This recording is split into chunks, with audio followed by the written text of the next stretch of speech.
prédication. Et donc je vais vous inviter à prendre vos Bibles que vous avez avec vous et à trouver l'évangile de Jean au chapitre 2. Et donc c'est à la page 687 dans ces Bibles.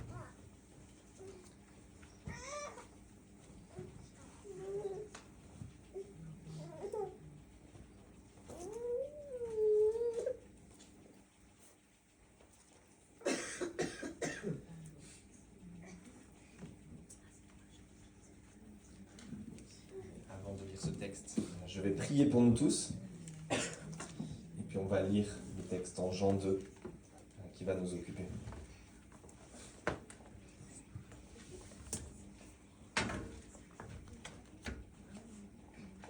Donc je vous invite à la prière. Notre Dieu, notre seule prière, comme le chant que nous venons de chanter, c'est de connaître Christ. Et nous voulons te demander, alors que nous allons plonger nos yeux dans une partie, un récit de la vie de Christ sur terre, nous voulons te demander en quelque sorte que nous puissions nous mettre et être dans la peau des disciples qui l'ont accompagné, qui l'ont vu, qui ont été témoins de cet événement, et que nous puissions même en comprendre davantage en étant au-delà dans l'histoire, davantage sur le sens de sa venue et de ce que Christ est venu faire et de ce qu'il a réalisé durant cette fête. Donc permets-nous de connaître davantage Christ et ce qu'il est venu faire pour nous. Et c'est en son nom que nous te demandons cela, dans le nom de Jésus-Christ. Amen. Donc on va lire un récit dans l'évangile de Jean qui concerne une fête, et qui n'est ni Noël ni le Nouvel An, mais qui est une fête tout de même, qui est la première fête relatée dans cet évangile. Donc au chapitre 2, qui est une fête de mariage, mais on va le lire plutôt que j'en parle pour commencer. Donc chapitre 2, on commence au début, et puis je m'arrêterai à la fin du récit. Or le 3e jour, il y eut des noces à Cana en Galilée. La mère de Jésus était là. Jésus fut aussi invité aux noces avec ses disciples. Comme le vin venait à manquer, la mère de Jésus lui dit « Ils n'ont plus de vin. » Jésus lui répondit « Que me veux-tu, femme ? Mon heure n'est pas encore venue. » Sa mère dit au serviteur « Faites tout ce qu'il vous dira. » Or, il y avait là 6 jarres de pierre destinées aux purifications des Juifs et contenant chacune une centaine de litres. Jésus leur dit « Remplissez d'eau ces jarres. » Et ils les remplirent jusqu'au bord. « Puisez maintenant, leur dit-il, et apportez-en à l'organisateur du repas. » Et ils lui en apportèrent. L'organisateur du repas goûta l'eau changée en vin. Ne sachant pas d'où venait ce vin, tandis que les serviteurs qui avaient puisé l'eau le savaient bien, il appela le marié et lui dit « Tout homme sert d'abord le bon vin, puis le moins bon, après qu'on s'est enivré.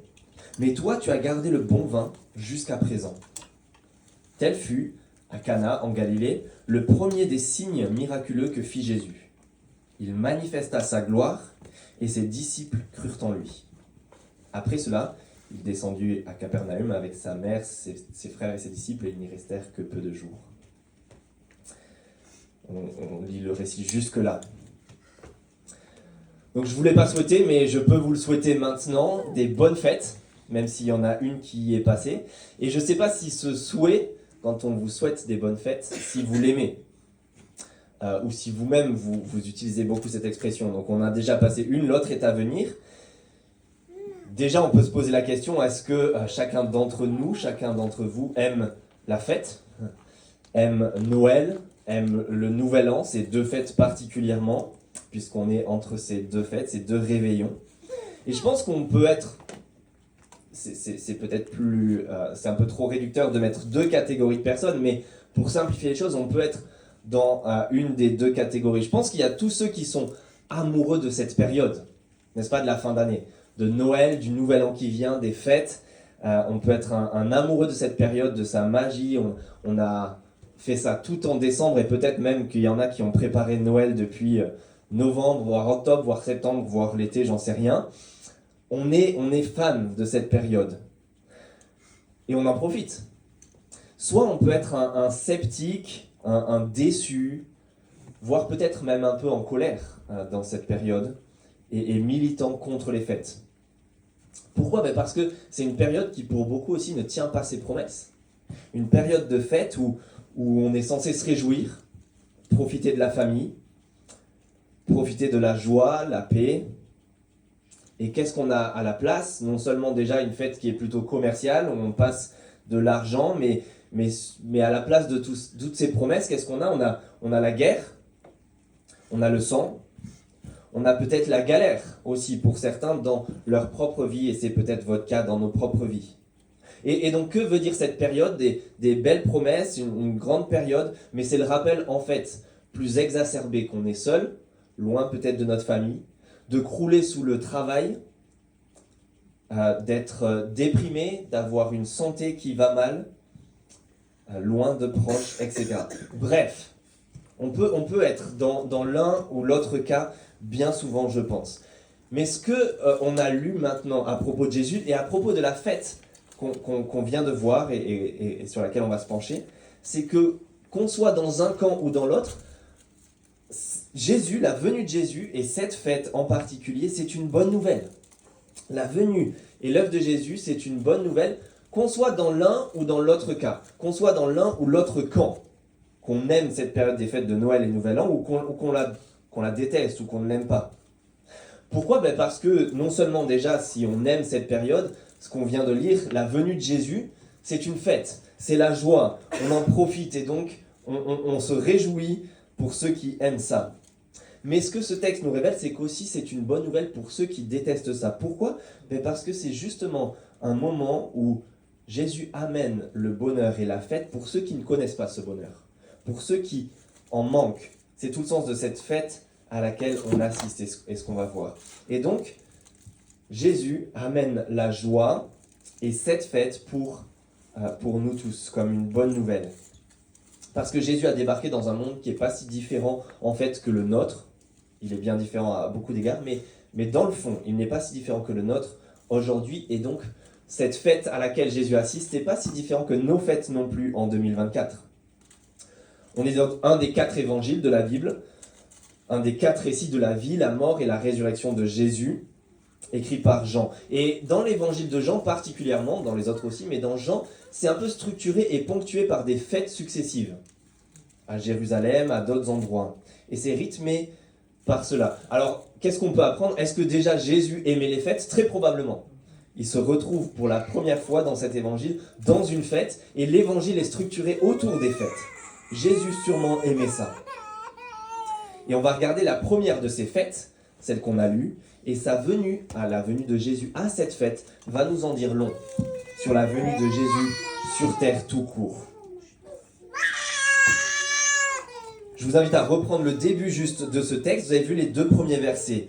Or, le 3e jour, il y eut des noces à Cana, donc on est dans un mariage. Il y eut des noces à Cana en Galilée. La mère de Jésus était là. Jésus fut aussi invité aux noces avec ses disciples. Voilà, on y est. On est dans un mariage, dans une fête, la première. Et la mère de Jésus, Marie, donc, a été invitée. Et on a l'impression, en lisant cela, qu'elle est peut-être une invitée importante. Jésus est là, vous avez vu, mais il est un peu mentionné comme en périphérie. Jésus est aussi là avec ses disciples, mais surtout Marie est mentionnée, la mère de Jésus semble être invitée. Peut-être que Jésus est là avec ses disciples parce qu'il y a eu des désistements, ou peut-être parce qu'il est le fils de sa mère qui, elle, était importante. Elle était sûrement une proche de la famille, et peut-être le fait qu'elle soit mentionnée comme cela, et son rôle et son interaction avec Jésus, peut nous faire dire même qu'elle était proche de la famille, de ceux qui se mariaient, et peut-être impliquée dans l'organisation même de ce mariage. Elle était, vous savez, quand il y a ces mariages, elle était une des personnes ressources, une des personnes importantes qui s'était chargée de tout un tas de choses. Mais Jésus, lui, est là en périphérie avec ses disciples. Et c'est la première chose qu'on constate. On est dans une fête, mais Jésus est juste au bord. Et dans un sens, ça peut ressembler à nos fêtes aujourd'hui et à notre société.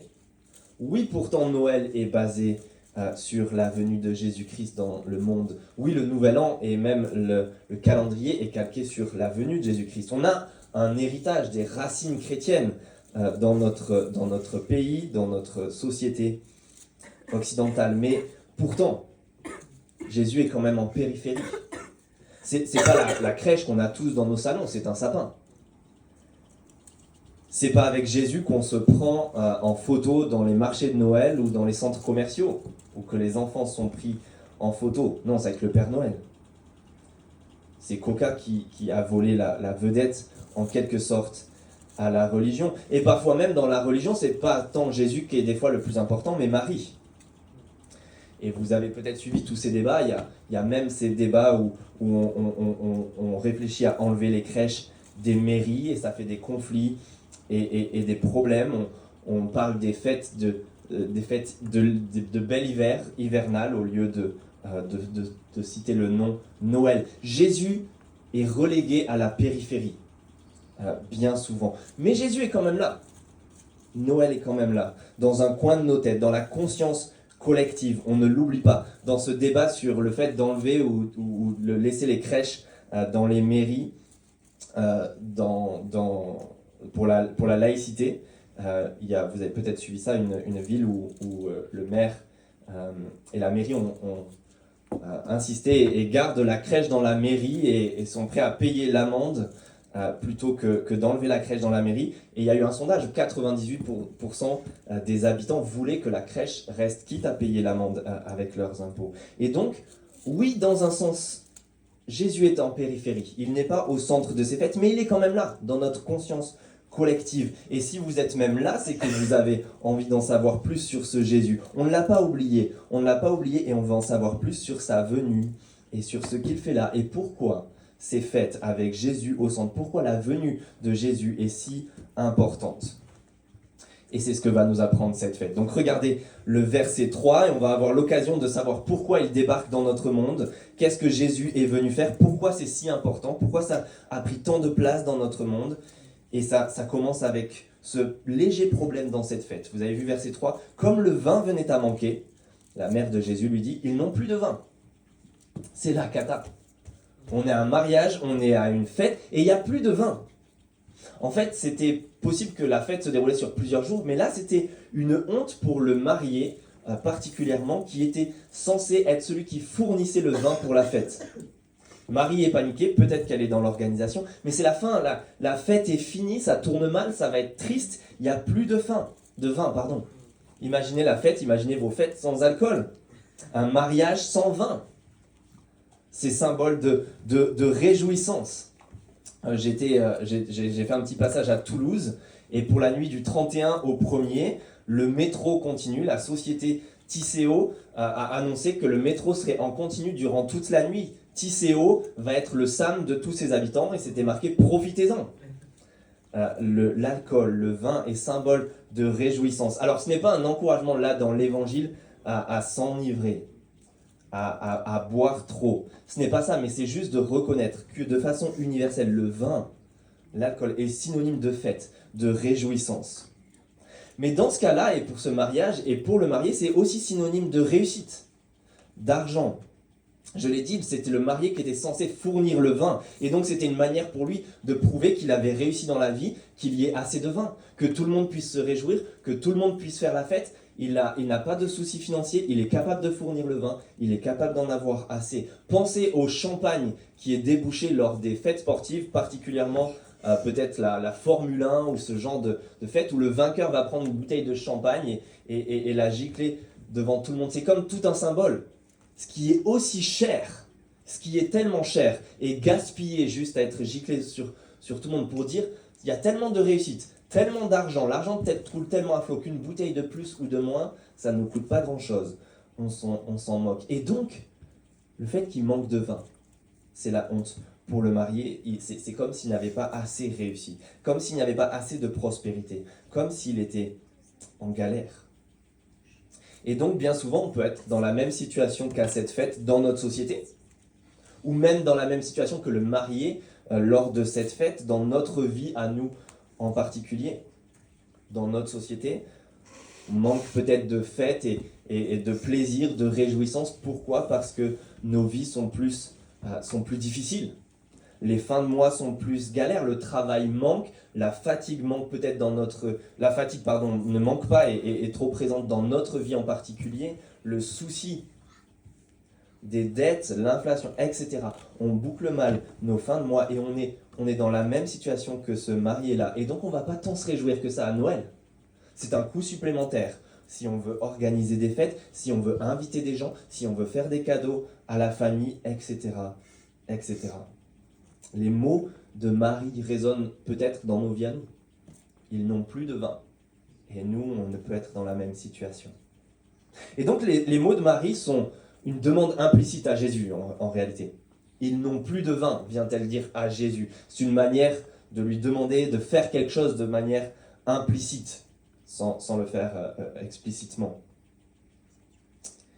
Et en réalité, ce que demande Marie à Jésus, comme sa réponse va le prouver, la réponse de Jésus à Marie, c'est qu'elle demande à Jésus de répondre, de faire quelque chose dans sa qualité de Messie, que Marie savait très bien depuis son enfance, depuis l'enfance de Jésus, elle avait été informée. En réalité, c'est comme si Marie voulait maintenant lui dire de prouver ou de jouer enfin son rôle de Messie, de sauveur tant attendu pour lequel il était venu et pour lequel il n'avait rien fait et qu'il n'avait pas montré jusque-là. C'est un petit peu comme si vous connaissez les autres 3 évangiles, le récit de Jésus dans le désert avec Satan qui vient et qui dit si tu es le Fils de Dieu, transforme donc ces pierres en pain puisque tu as faim. Et c'est un petit peu la même, de façon plus respectueuse, la même chose que fait Marie ici. Elle l'invite à jouer son rôle de sauveur, de Messie, de faire quelque chose, d'utiliser son identité pour faire quelque chose. Montre-le, prouve-le si tu es ce Messie dont on m'a parlé depuis ta naissance. Viens le faire, une sorte de petite pression, de manipulation douce. Et là aussi, on peut s'arrêter avant d'aller plus loin, mais combien de fois qu'on soit croyant ou non d'ailleurs, combien de fois on est tellement comme ça avec Dieu, avec Jésus lui-même, que l'on y croit, que l'on en doute ou que l'on n'y croit pas du tout. Dès que c'est un petit peu la galère, on cherche un miracle. Et parfois on le réclame. On joue le bras de fer ou la manipulation avec Dieu, ou même c'est très sincère, mais on est dans la détresse. Où est-ce qu'il est ? Qu'est-ce qu'il fait ? Dans notre monde. Qu'est-ce qu'il fait dans ma vie ? Alors que j'ai beau être croyant et croire en lui. On veut avoir la preuve ou la confirmation pour ceux qui ne croient pas de son absence, ou pour ceux qui croient, pour nous, même en tant que disciples, on veut avoir son action, son intervention rapide, mais surtout comme on le veut et comme c'est voulu de notre part. On est bien souvent, comme Marie, dans l'impatience. On est comme Marie dans l'impatience. On veut utiliser le pouvoir de Dieu, mais sans se soumettre à ce que lui, il veut et sans à sa volonté. On veut utiliser le pouvoir de Dieu, mais avec notre vouloir à nous. On veut que ce Dieu, ce Jésus, soit à notre service, comme Marie là, qu'il réponde à nos problèmes, qu'il s'exécute dans la seconde et qu'il accomplisse notre volonté, notre idée, nos plans. On se le pose souvent la question, je ne comprends pas pourquoi Dieu permet cela. Et quand on se met en colère ou quand on lui en veut, c'est comme si on empiète un petit peu sur son rôle à lui, en tant que Dieu, en tant que Messie. On prétend mieux savoir que lui comment il faudrait qu'il gère le monde, bien sûr, mais même dans nos vies en particulier. On prétend mieux savoir comment il faudrait qu'il gère nos circonstances, notre vie. On pense que nos plans souvent sont mieux que les siens et qu'il y répondent comme nous on le pense, ça serait la meilleure des solutions. Mais regardez comment Jésus répond à Marie, et même si on n'est pas dans une confrontation directe comme Marie, et qu'on a cette attitude-là, ou cette attente-là, qu'est-ce que Jésus répond ? Verset 4. « Que me veux-tu, femme ? Mon heure n'est pas encore venue. » Dans cette première phrase, Jésus répond 2 choses. « Que me veux-tu » c'est une sorte d'expression qui revient souvent dans la Bible, qui est une manière de dire, si on le traduisait dans une expression peut-être française, ce serait un genre de « c'est pas tes oignons ». « Que me veux-tu » c'est qu'est-ce qu'il y a, littéralement, qu'est-ce qu'il y a entre toi et moi. Tu empiètes sur mon rôle. Ça, c'est mon rôle. C'est pas le tien. C'est un petit peu ça que Jésus veut dire là. C'est pas tes oignons, c'est les miens. C'est ce que Jésus est en train de lui dire doucement. Et puis la deuxième expression montre cela aussi. Vous avez vu, femme. Il n'appelle pas du tout sa mère, justement. Alors que dans tout le reste de cet évangile et des autres évangiles, il l'appelle comme sa mère. En fait, c'est le seul exemple même dans des textes de cette époque, de l'Antiquité, où un homme, un fils, ose appeler sa mère femme. Le seul exemple.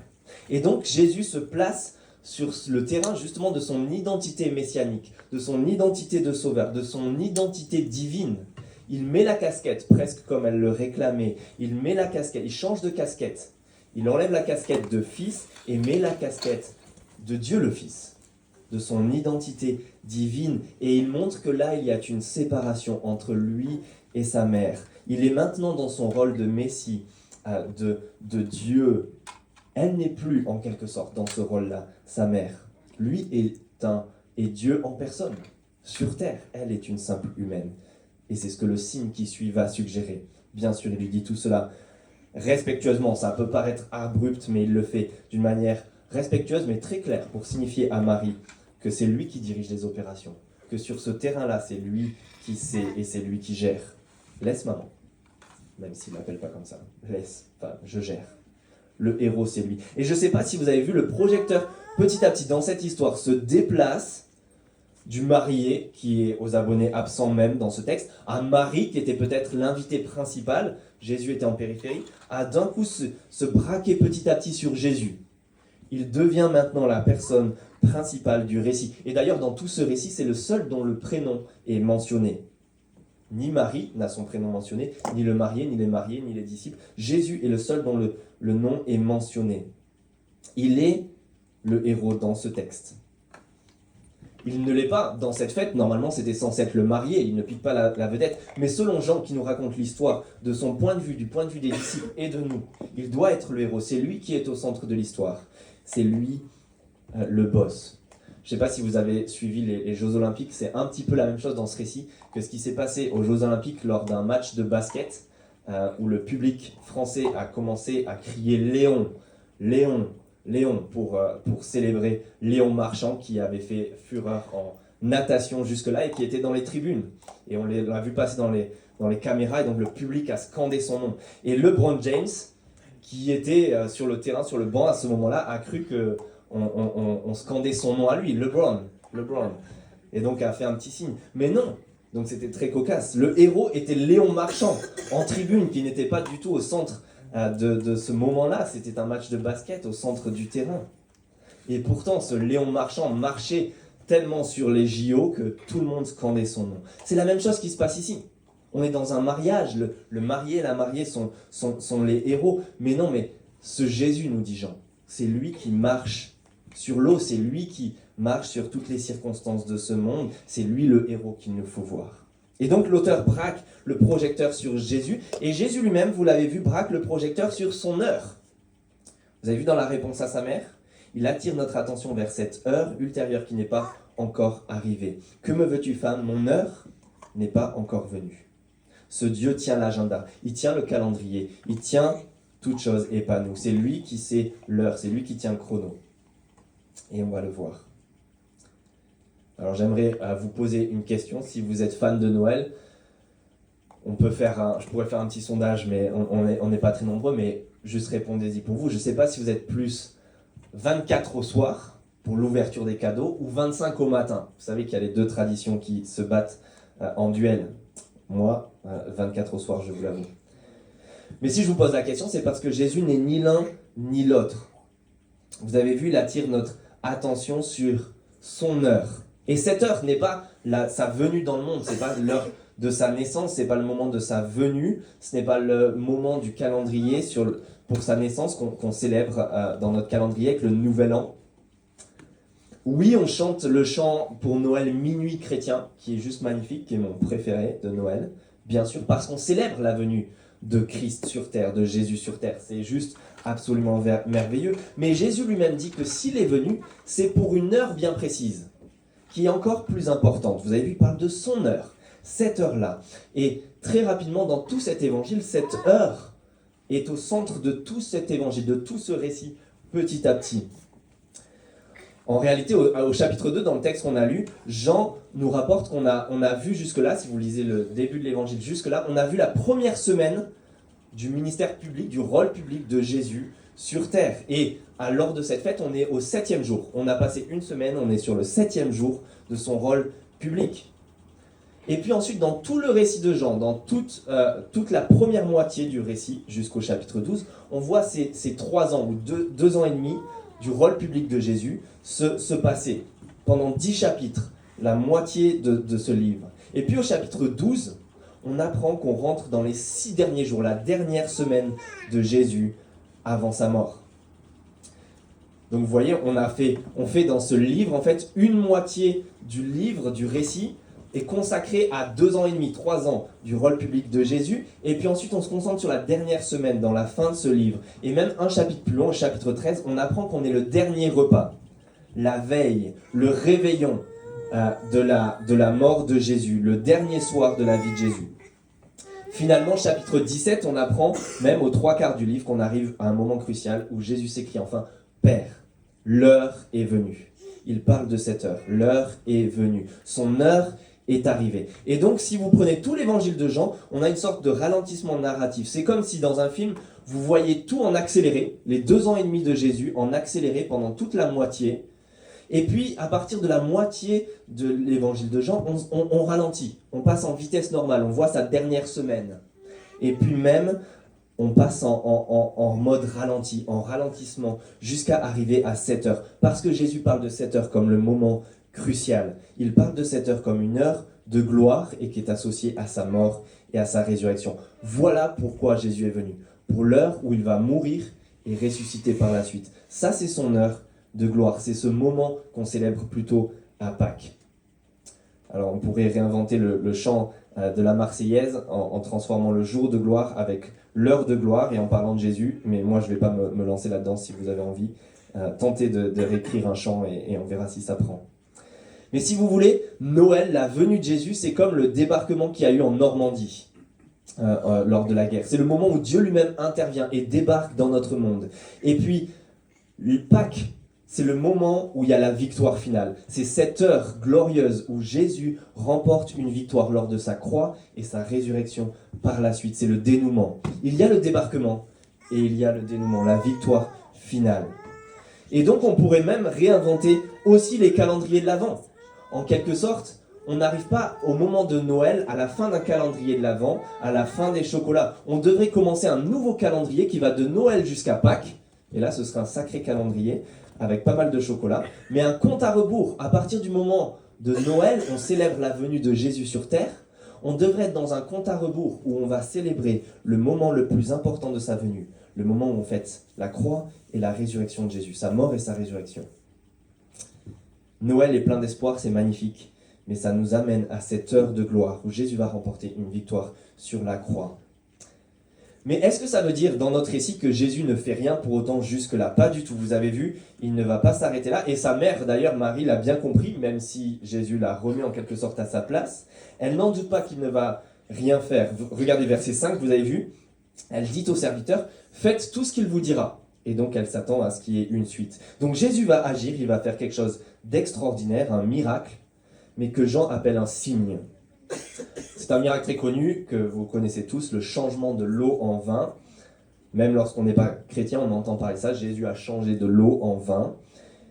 Jésus a fait tout au long de sa vie certains miracles, mais Jean en sélectionne quelques-uns et il appelle cela pas des miracles, mais plutôt des signes. Et on le voit à la fin de notre récit, vous avez vu verset 11, tel fut à Cana en Galilée le premier des signes miraculeux que fit Jésus.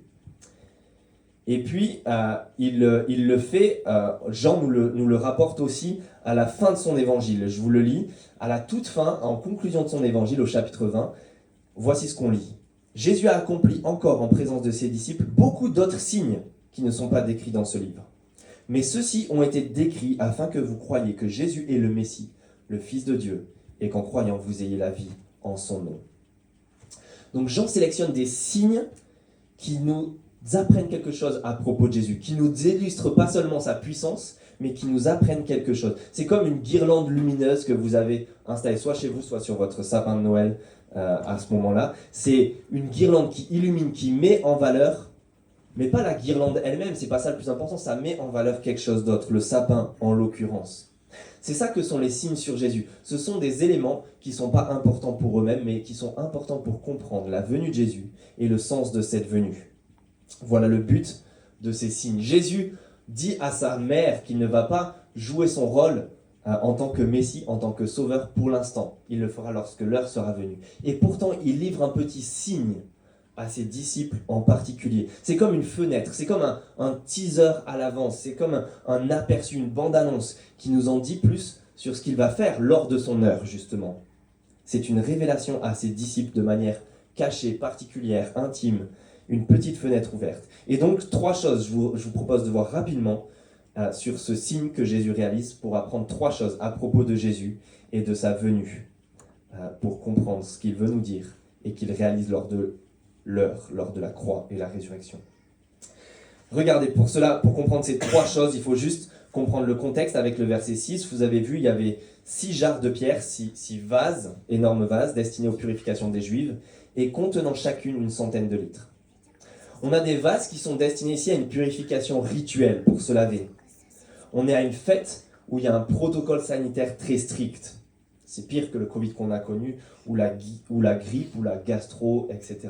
On ne parle pas d'un petit flacon de poche de gel hydroalcoolique, vous avez vu. C'est même pas des bidons de 20 litres. Là, en fait, ces tonneaux, c'était des tonneaux d'à peu près 100 litres qui étaient là. Et il y en avait 6.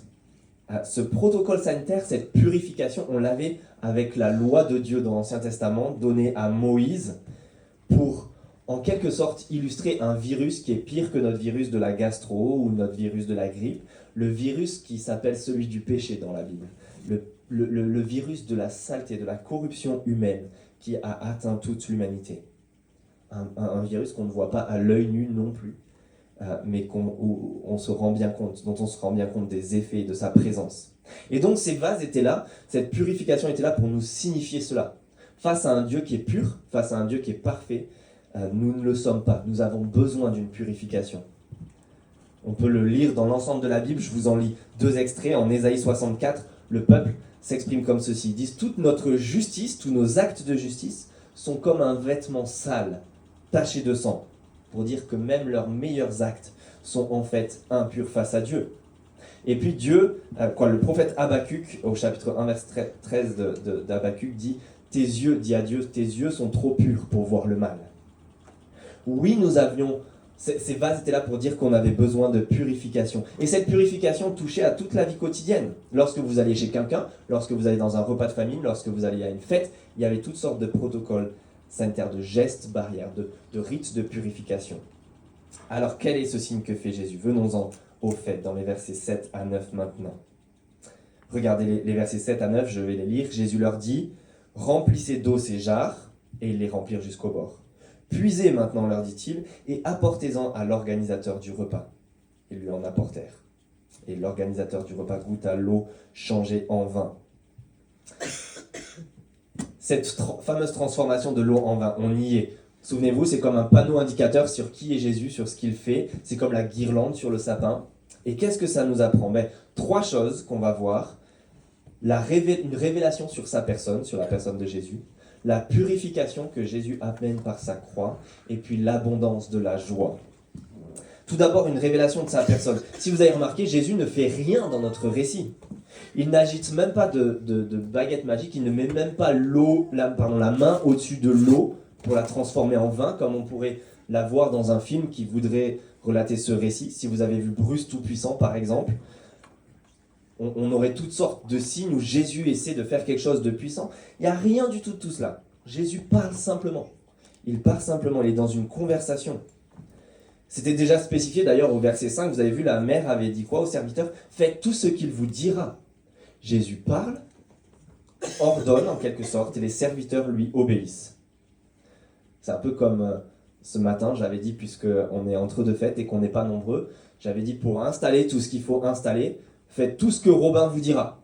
C'est un peu ce que la mère avait dit à propos de Jésus, parce que Robin est notre chef au niveau de la logistique. Mais c'était pour dire, c'est Jésus, la mère dit cela pour dire, c'est Jésus qui gère ça, c'est lui qui gère. Il est le marié par excellence, en quelque sorte. Le marié fait défaut ici, mais lui est le vrai, le bon, celui qui gère. Alors souvenez-vous, à la base, il était qu'un invité sur la liste d'attente. Donc non seulement Marie et les serviteurs lui obéissent, mais ce qui est frappant dans ce récit, c'est que les éléments lui obéissent.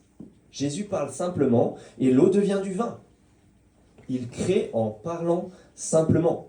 Essayez à Nouvel An, devant la bouteille d'eau, essayez de parler à l'eau et de lui dire quelque chose et de devenir du vin, ça ne marchera pas. Mais Jean nous le rapporte comme cela, pour qu'on fasse le lien, parce que lui avait bien compris que Jésus fait ici ce que Dieu fait au commencement, à la création. Lisez le premier chapitre de la Bible. Au commencement, Dieu dit que la lumière soit, et la lumière fut. Ce récit nous rappelle déjà simplement que Jésus dit que le vin soit, et le vin est. Et donc Jésus ici, premier signe, premier aspect du signe, Jésus démontre sa divinité. C'est une révélation de qui il est, de sa personne. Deuxièmement, la purification de sa croix. Parce que le symbole est clair, Jésus change de l'eau nécessaire pour se purifier en du vin pour se réjouir. Vous avez vu dans le verset 7, il y a même un petit détail. Jésus leur dit « Remplissez d'eau ces jarres » et les remplir. Le verbe, c'est le verbe « remplir » qui est aussi un verbe utilisé pour dire « accomplir quelque chose ». Et ce que Jésus fait en leur disant de remplir, et avec les serviteurs qui remplissent, c'est comme si Jésus disait qu'on remplit toutes les exigences qu'il y a, toutes les règles qui sont nécessaires, tout le protocole, les règles qu'il y a pour se purifier. Jésus les remplit et transforme d'un coup tout cela en joie. On le verra, c'est notre troisième aspect. C'est comme si vous écriviez sur une liste toutes les règles qu'il y a à faire si vous êtes malade. C'est la gastro, se laver les mains, rester à distance, mettre un masque, ne pas tousser, etc., etc. Jésus fait une liste, il remplit tout ça, toutes ces exigences-là, et dit « maintenant c'est réglé ». Il le transforme en une seconde pour qu'il n'en reste plus que de la joie. Il transforme toutes ces règles pour qu'il n'en reste plus que de la joie. Voilà le deuxième sens de ce signe, de ce symbole. Jésus accomplit la purification qui nous était nécessaire. On n'a plus besoin de cela. Jésus le fait pour nous. Et il le remplace en une seconde par du vin pour se réjouir, pour faire la fête. Il y a même un peu plus que cela, si vous vous souvenez du récit qu'est l'Exode dans la Bible. Si vous vous rappelez de cela, l'Exode, ce n'est pas seulement l'eau qui s'ouvre et le peuple qui passe au milieu, ça commence avec de l'eau qui est changée aussi, mais pas en vin, en sang. Moïse change de l'eau en sang devant le Pharaon comme un signe de jugement, de malheur qui va lui arriver à lui et son peuple. Jésus fait ici la même chose, mais l'inverse, l'extrême opposé. Il fait un signe de bonheur à la place. C'est comme les Russes qui ont bombardé le 25 décembre pour signifier un signe de malheur et de jugement, ou en Syrie, le sapin de Noël qui est brûlé. C'est un symbole de malheur, un avertissement. À l'inverse, on a un signe de bonheur et de joie, même si c'était que temporaire, lorsque les soldats, au 25 décembre, ont fait une trêve de Noël lors de la première, je pense, guerre mondiale. En signe de fraternité, de paix, même un temps très court. Jésus fait cela, il fait un signe complètement différent. Entre de l'eau changée en sang, il fait maintenant de l'eau changée en vin. Comment est-ce qu'il peut promettre le bonheur et la joie? Mais souvenez-vous, Jésus a parlé de l'heure de sa croix. Et si vous lisez dans cet évangile la fin du récit, quand on arrive à cette heure-là où Jésus est sur la croix, on lit que le soldat, alors qu'il constate que Jésus est déjà mort, au lieu de lui briser les jambes, tenez-vous bien, il va planter une lance dans son côté pour s'assurer qu'il soit bien mort. Et qu'est-ce qu'il en sort? Du sang et de l'eau. Parce que Jésus nettoie, purifie avec l'eau, de sorte qu'on n'ait plus à le faire. Parce que lui a son sang qui a coulé. Lui a eu le sang, a eu le jugement, a eu le malheur comme un substitut, comme un remplaçant, un sacrifice à notre place. Il a le sang, lui, qui lui est annoncé, qui lui est arrivé. Son sang a coulé de sorte qu'il n'y a plus besoin d'avoir ce jugement et ce malheur pour nous. L'eau n'est plus nécessaire pour nous purifier parce que Jésus nous a remplacés dans le jugement. Voilà le deuxième côté de ce signe, le deuxième aspect de ce signe.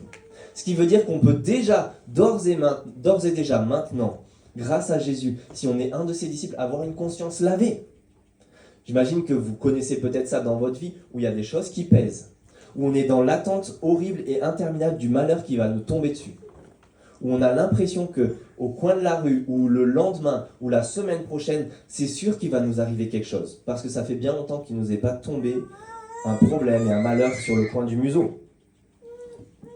Mais ça peut d'ores et déjà être fini d'avoir cette conscience de s'attendre à un malheur, parce que Jésus peut nous donner une conscience absolument purifiée face à Dieu. Ça, c'est le deuxième aspect. Et il nous reste que la joie. Voici le troisième aspect de ce signe avec lequel on va finir. Après la divinité de Jésus, La purification que Jésus nous offre en subissant le jugement à notre place sur la croix, c'est l'abondance de la joie, le troisième aspect.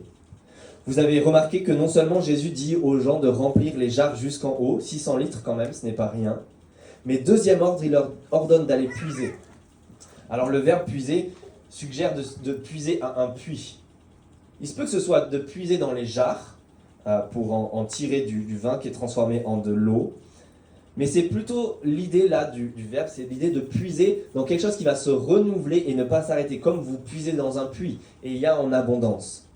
Et ça se peut que ce soit alors d'aller puiser de l'eau plus que les 600 litres même, d'aller puiser ailleurs pour que ça ne s'arrête pas, qu'on ne soit pas limité à 600 litres.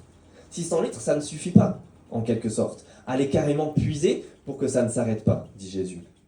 C'est pas les quelques bouteilles qu'on amène sur la table, c'est les tonneaux, et il y en aura encore. Le vin va couler à flot et plus qu'il n'y a besoin. Voilà cette image qu'il y a et qu'il y a dans toute la Bible et dans tout l'Ancien Testament, où l'abondance du vin signifie l'abondance de la joie, au point qu'on n'est pas limité, que ça coule et ça ne s'arrêtera jamais. C'est l'image d'un festin de Dieu avec son peuple, où la joie est présente, où Dieu lui-même nous invite, et où la joie et cela ne s'arrêtera pas. Autrement dit, la vie chrétienne et la vie des disciples, à partir de ce moment, devient une vie de joie, quelles que soient les circonstances d'ailleurs qui les entourent, et on le constate dans leur vie. Malgré tout ce qui pourrait être douloureux, ça devient une vie de joie à la suite de Jésus, parce que c'est ce qu'il amène. Une joie éternelle qui ne s'arrêtera pas. Et c'est même la fin de ce signe. Si vous lisez les versets 9 à 10, l'organisateur appelle le marié et lui dit « Tout homme sert d'abord le bon vin, puis le moins bon après qu'on s'est enivré, mais toi tu as gardé le bon vin jusqu'à présent. » Le petit dernier aspect de ce signe de la joie en surabondance que Jésus donne, c'est que Jésus garde le meilleur pour la fin, en quelque sorte. Une joie surabondante, quand on est disciple de Jésus, commence dès maintenant, en le connaissant, avec une conscience purifiée, avec une vie avec lui et dans sa présence. Mais Jésus nous annonce aussi que c'est une joie qui ne s'arrêtera pas jusque dans l'éternité et que le meilleur est pour la fin. Qu'il garde le meilleur pour la fin, lors de son heure où lui meurt et ressuscite, mais qui annonce notre mort, mais notre résurrection à nous aussi. Et ce sera là le meilleur. Voilà les trois choses que met en avant ce signe à propos de Jésus. Sa divinité, une révélation de sa personne, la purification face à toutes nos fautes et tout le mal objectif qu'on peut accomplir, cette purification qu'il accomplit par la croix. Et puis troisièmement, la joie qui en découle, la joie en surabondance, qui se poursuivra jusque dans l'éternité. Comment répondre à ça? Pour finir, comme les disciples de Jésus, vous avez vu verset 11, le texte finit. Voici le premier des signes miraculeux que fit Jésus. Il manifesta sa gloire et ses disciples crurent en lui. On a tout le symbole en image, un vin abondant, excellent, un avant-goût de la fête qui est là, par excellence, de la vie, la vraie, à laquelle Jésus nous invite. Tous y ont goûté, personne n'y a rien compris, sauf les disciples, qui eux ont vu qui était Jésus, ont vu ce qu'il a fait, ont compris en partie ce qu'il a fait. Et leur réponse, logique, et la nôtre aussi, celle à laquelle Dieu nous invite, c'est la foi. À croire en ce Jésus qui fait tout pour nous. Voilà donc le sens de ces fêtes, et je l'espère, non seulement de Noël qui est passé, mais je l'espère de cette nouvelle année qui viendra. Notre Jésus, ce Jésus est venu dans ce monde pour un but bien précis. Sa venue est pour cela, pour une révélation de sa personne, pour une purification de nos fautes et de nos péchés, et pour une joie qu'il nous offre en surabondance. Et je vous invite à prier pour cela, et puis on va chanter par la suite.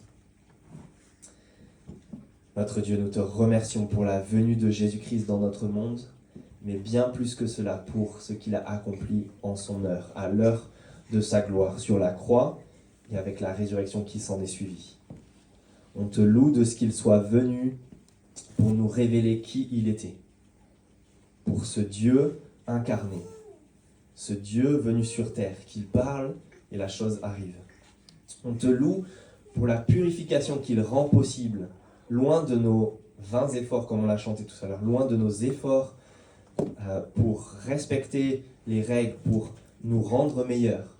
Merci pour la purification que Jésus-Christ a fait, pour purifier toutes nos fautes, objectivement, pour les purifier à la croix en nous remplaçant dans le jugement, pour remplir toutes les exigences divines qu'il y a face à toi, que Jésus a accompli pour nous, en nous remplaçant dans sa vie. Et on te loue pour la joie surabondante qui peut en découler, de se savoir pardonné par toi, de se savoir dans une nouvelle relation, marié à toi, en quelque sorte, lié à toi, approuvé par toi, grâce à ce Jésus-Christ, avec une joie qui commence dès maintenant, mais qui se poursuivra même après notre mort, dans la résurrection avec ce Jésus-Christ. Nous te louons pour cela, en son nom. Amen.